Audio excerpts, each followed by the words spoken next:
Okay, so now we're going to start on packet number 3, and that's just writing equations of lines. Okay, so one of the things that we've learned so far this year is that if you have a point and a slope, you can plug it into point slope. And this equation right here is not given to you on your SOL formula sheet. So I definitely want to make sure you guys memorize that.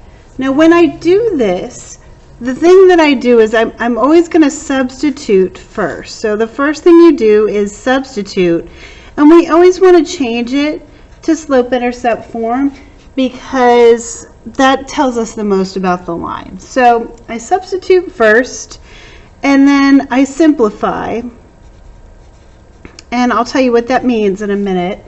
And then I want to get everything, I want to solve for y. I want to get y all by itself. So I distribute, and then my last step is I either add or subtract. So let me take you through this.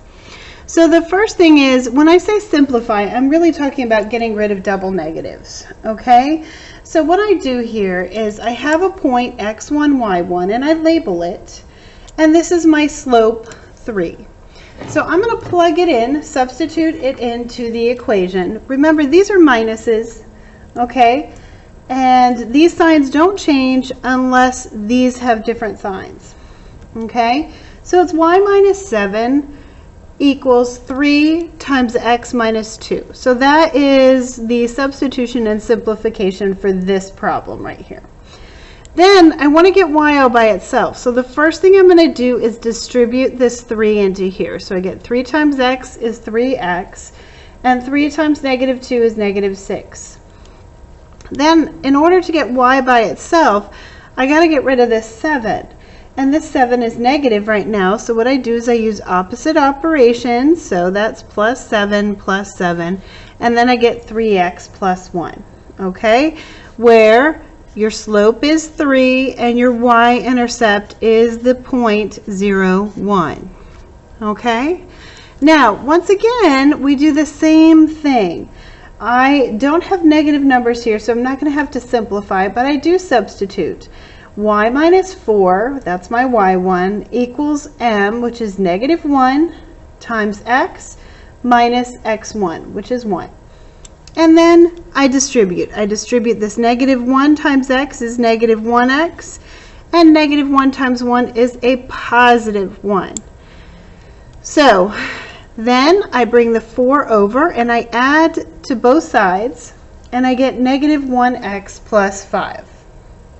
Okay? Now here's where we start getting a little bit more complicated. So here, just to summarize, my slope is again negative 1 and my y-intercept is 0, 5. Okay?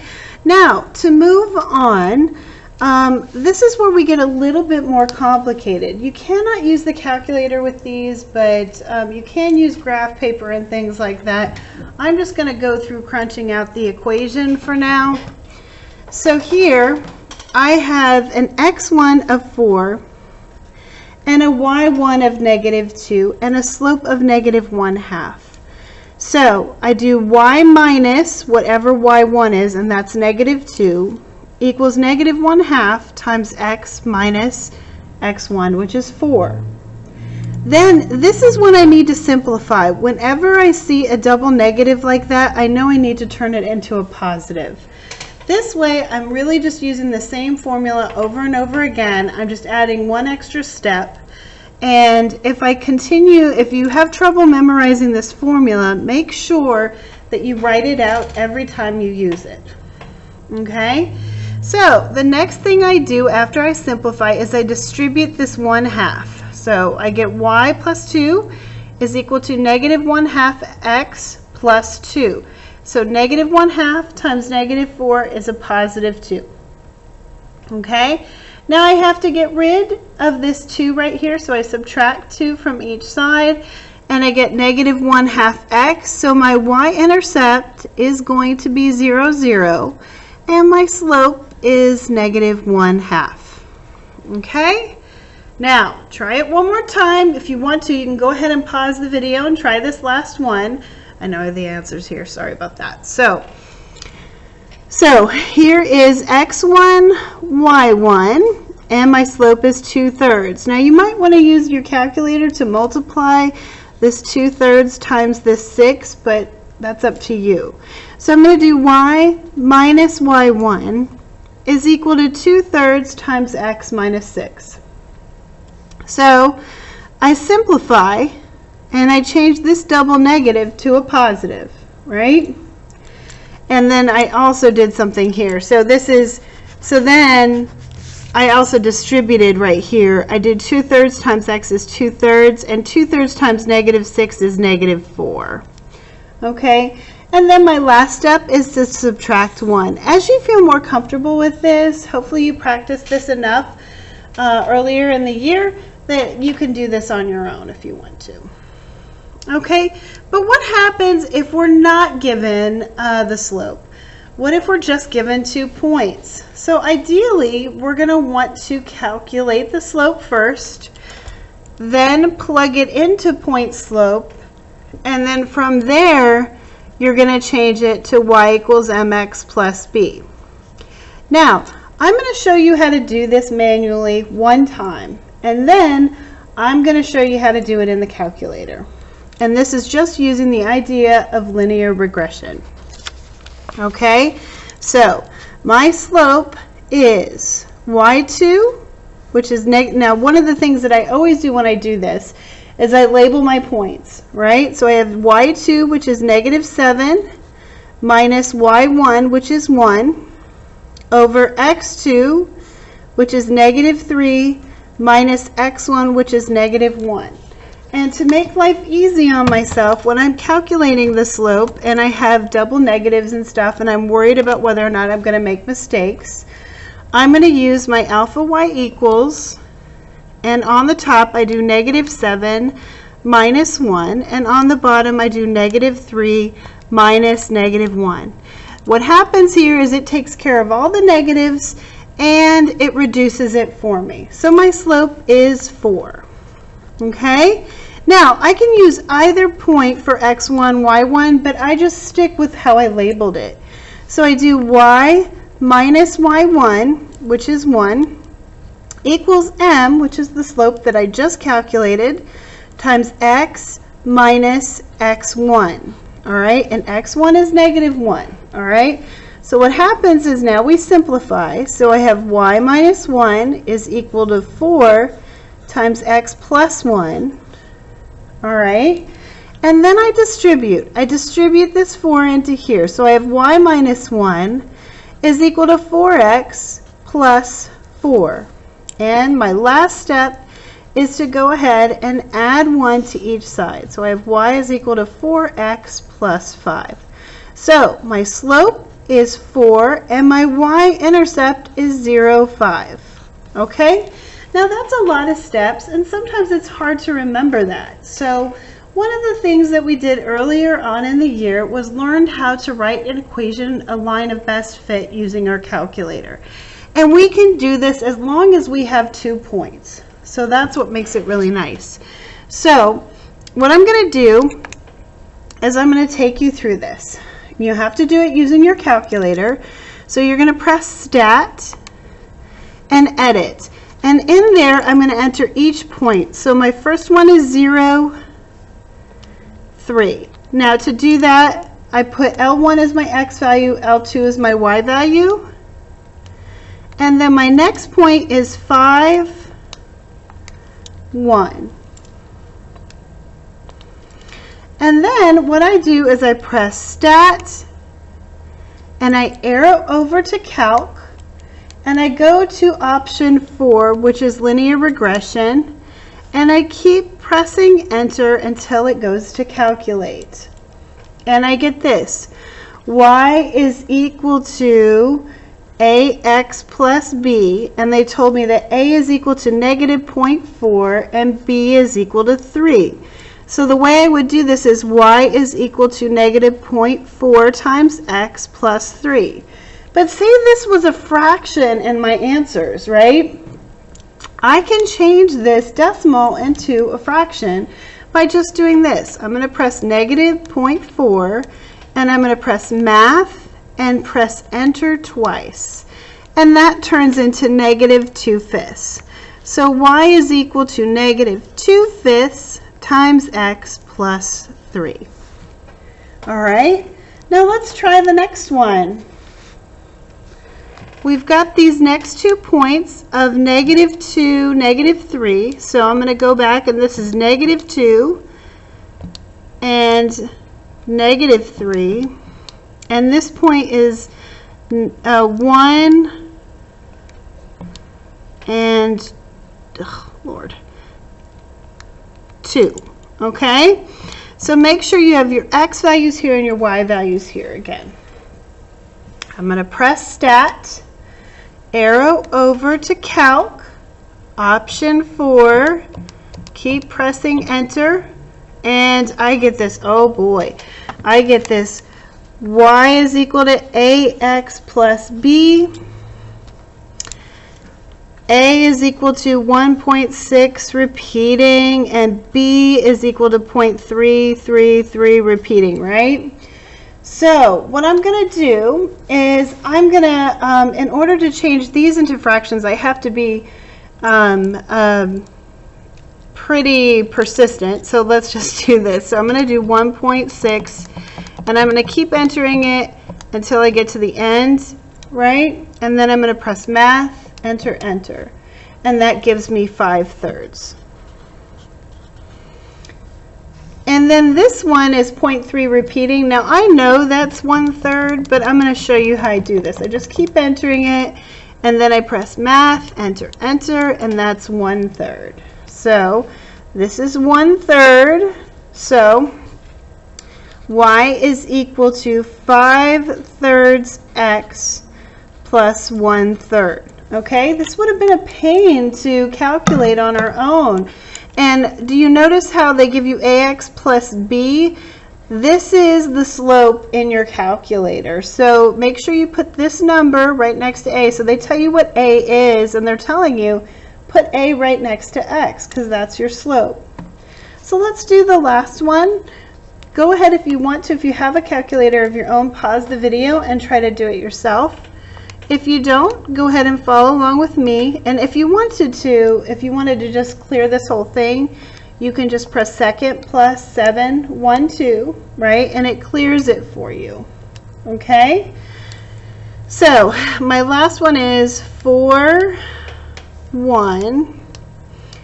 And then my other one is negative 6, negative 4. Okay? And I press stat, calc, option 4, and I press enter, and I get y is equal to 0.5 times x minus 1. Well, I know that 0.5 is 1/2, so y is equal to 1/2 x minus 1. Okay, so we've just done linear regression, but with 2 points. Now, to try those on, one of the things that I would do is, well, first of all, we're trying to see which scatter plot has a line of best fit that best represents this. So what I would do for this one is to go into y equals and go ahead and graph that. So you press y equals, and I'm going to do negative 2x minus 1, and I graph it. Okay? So it's going to have a negative slope. It obviously crosses this is your y-intercept. Y-intercept. Okay, this is a negative slope.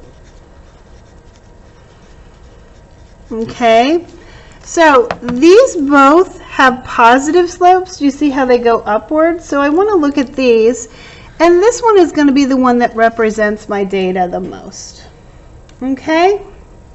Now, for number 10, we have to create a line of best fit, and we're doing the same thing that we did just a minute ago, except we have more x values and more y values. So when you do that, what I suggest you do is when you go into this, go stat, edit, enter all your x values first. So 25.62, 37.94, 16.25, 42.98, and 28.32. So here's the whole thing I want you to pay attention to. This is the cost of the meal, and the Y is the tip. So that's going to be very important when we take this another step. So my Y value here is 450, 650, 325, 750, and 5. Okay? So be very careful with that. Just make sure you enter everything exactly how you see it. And then I'm going to press Stat, Calc, and do once again linear regression. And keep pressing Enter. Okay? So it's okay if this isn't very pretty. It's not supposed to be. So my equation is Y is equal to 0.1588 times X. I bring it to 4 decimal places. You'll be able to tell where you need to round it to. And then plus 0.5522. Okay? So this one says, if the meal costs $60, estimate the tip expected. So what they're saying is, what is a meal cost? Our meal cost is our X value, and they're asking us what our Y value is. So I use this equation right here, and I substitute this in for X, and it'll give me Y. So Y is equal to 0.1588 times 60, right? Plus 0.5522. Okay, and then I just plug that into my calculator, being very careful not to make any mistakes. So 0.15, oh brother, like I said, 88 times 60 plus 0.5522, and my tip was $10.08. Okay, now don't be alarmed if it's not exactly the same, because the test might actually round a little bit different. So just look at the answers and make sure you pick the one that's closest to. Now for this one, I'm going to skip this one because it is a year one, and they don't usually do those, and also because it's a really pain in the tuchus for that one. But this is a great example right here. We have a bunch of points, and so what I did was I labeled these points according to the graph. So at 0 weeks, the person was 180 pounds, and this is their weight. So they're gradually going down. All right, so we want to find the line of best fit. So I'm going to go ahead and reset my calculator and press Stat. And in here, I'm going to do 0, 1, 2, 3, 4, 5, 6, 7, and 8, right? Okay. Then I'm going to enter the weights. Started at an 180, 178, 177, 174, uh-oh, hit a plateau, 172, 170, 166, and 164. Okay? Now I entered those pretty quickly. Just be really careful when you do this. Remember, when you do your SOL, you have as much time as you need. So take very good care to make sure that you're getting everything correct. Okay? So I'm going to do Stat, Calc, and then I'm going to go to linear regression, and boom. Okay? So my equation is Y is equal to negative 1.93 times X plus 180.5. Okay? Now, this represents the average amount of weight that person is losing per week. All right? And this represents about where they started. Okay? So we want to see what the person's weight is after 12 weeks. Well, X, as we see here, is the number of the weeks. So we're going to plug in 12. So Y is equal to negative 1.93 times 12 plus 180.5. So I do negative 1.93 times 12 plus 180.5, and I get 157.34. So that person's approximately 157 pounds. Okay? Now, moving on, I want to go into direct variation and inverse variation. And I want you to use your line of best fit and stuff like that to help you find that. So direct variation is it's hard to describe it. So we're going to do, the equation form is y is equal to k times x. So they're just being used by a constant. And it looks like, the graph looks like, here's your x and y axis. I'm going to give you two examples. I apologize. There are two examples I want to show you. Anytime a line goes directly through the origin, it is an example of direct variation. And direct variation is just the equation of a line with a y-intercept of 0. Okay? So one of the things that I want to do is, it's the equation of a line where b equals 0. And k is the constant of variation, but in this instance, it's also just the slope of the line. Okay? Now, how do you check for the constant? You're going to always calculate y over x for each set of points, and those have to be the same. Okay? And how do you solve for missing values? You set up a proportion y over x equals y over x. Inverse variation is something a little bit different. It's y is equal to k divided by x. And we're going to say that, so k is equal to y over x here. K is equal to y times x here, all right? And these are just points, x and y, in one point, right? Now what they look like, it's kind of funny. They look like little parabolas that are sideways, okay? And they never hit this x-axis or y-axis. They just, there's what's called an asymptote there. So when I do this and I want to check to see if it is direct variation, I do y, I calculate k y times x, and that has to be the same for every point, or x times y. Okay? So when I'm looking at these, I want to make sure that these are all solved for y, so if I can tell whether or not they're the direct or inverse variation. Well, here, this is just an equation of a line y equals 3 times x. And if I wanted to, I could do this. I could go y equals negative 3 times x, right? And I graph it. And that's a line that goes directly through the origin. So that is direct variation. Now, as I've probably shown you, or your teachers have shown you, you can type in all these equations into Desmos and see what they look like. So if they resemble something like that, it's inverse. If it's a line that goes directly through the origin, remember it can't go anywhere else, then it is direct variation. So for this one though, I'm just going to go ahead and solve for y here. So y is equal to 24 over x. So k is my constant of variation, and here k is negative 3. Here k is 24. So that is also inverse, as is this one. This one's inverse as well, and this is my constant of variation. Now here, y is not solved for here, so let's get y by itself. Y is being divided by 8.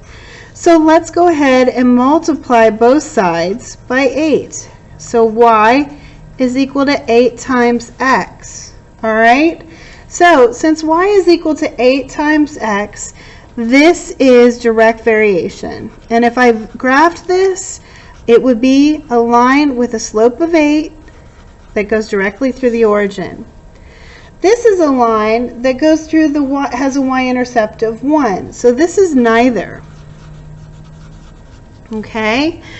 Here, I'm going to solve for y. Now again, I strongly suggest you guys just put these in your into Desmos and practice them. And please remind me, my students, to please ask me to show you how to do these. So y is equal to x over 2, so that is inverse. Okay? Now, for these, we want to see if these are direct or inverse variation. So the first thing I want to do, I can either create a line of best fit. Okay? So first thing, let's do this. We're going to calculate x times y. X times y has to be the same for each one of these if equals x times y if this is inverse. So let's see what it is. 6 times 8 is equal to 48. 4 times 12 is equal to 48. 3 times 16 is equal to 48. And 2 times 24 is equal to 48. So that tells me that is inverse variation. Okay? Now, obviously, this isn't going to help us. So we're going to do x times y here.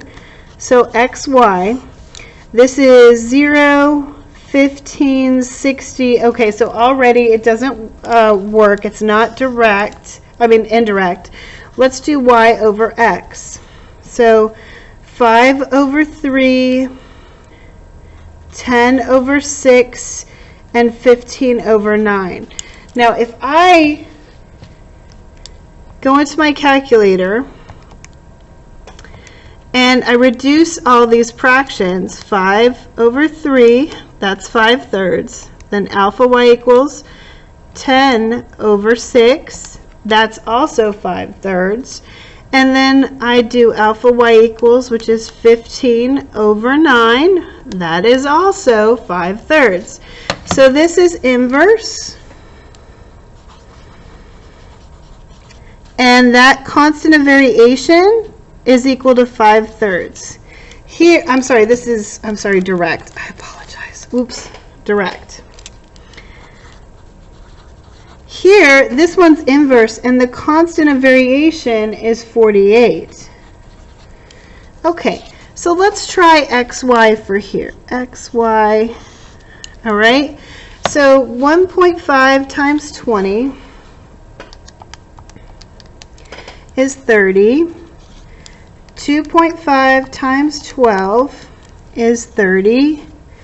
4 times 7.5 is 30, and 5 times 6 is 30. So when xy is the same for everything, it's inverse variation, so it's inverse, and k is equal to 30. Okay? Very quick. All right. Doing these as well,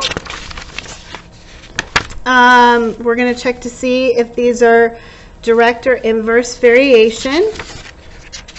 All right, so again, I'm going to do negative 10 times 5, x times y is equal to negative 50, negative 32. So already I know that's not working. Now I do y over x. That's negative 1/2, 4 over negative 8. So I'm going to go ahead and do this. 5 over negative 10, that's negative 1/2.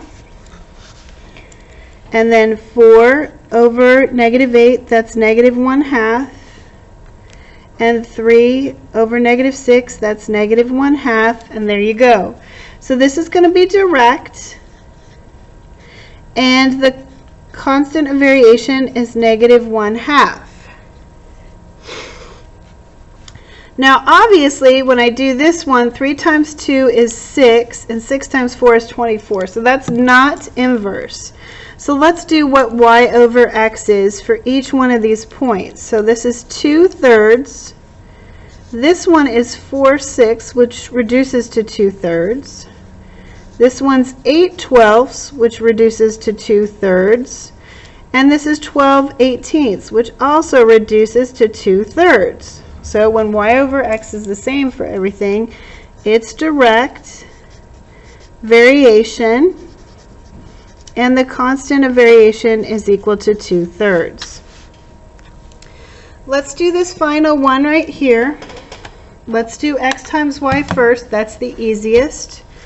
So 2 times 1.5 is 3, and 4 times 3 is 12. So already x times y does not work. But if I do y over x, I'm just going to enter these in my calculator. So I'm going to do alpha y equals 1.5 over 2. That gives me 0.75. And then alpha y equals 3 over 4, which is also 3/4, which is 0.75. And then 6 divided by 8, 0.75. And 8.25, oh, not 2.25, 8.25 divided by 11. And that's also 0.75. So since y over x is exactly the same, it's y is equal to k times x, which is direct, and k is equal to 0.75, or just 3/4. Okay? Now, these all represent direct variation. So in order to solve for unknown, I have to set up a proportion to solve for it. It's really not that hard. I'm just going to do y over x is equal to y over x. So this is x, y, x, and y. So 14 over 5 is equal to 28 over x.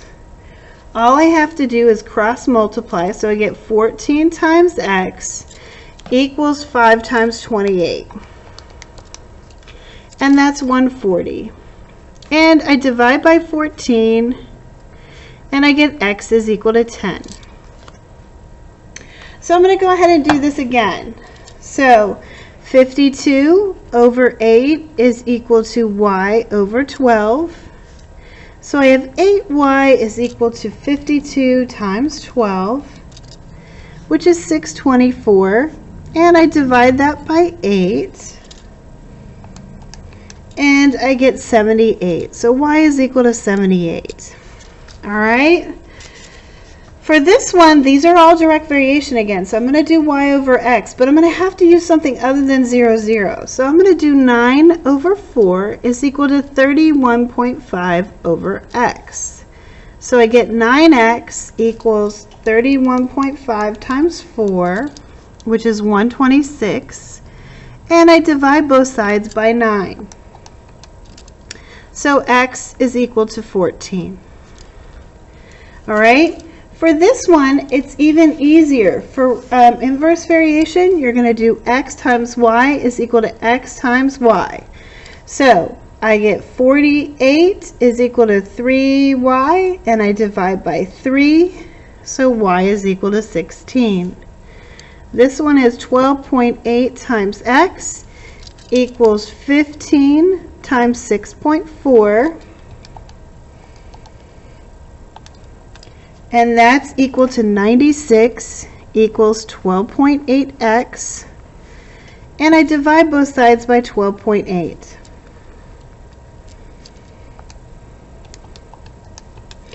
So that's 7.5. This one is the same.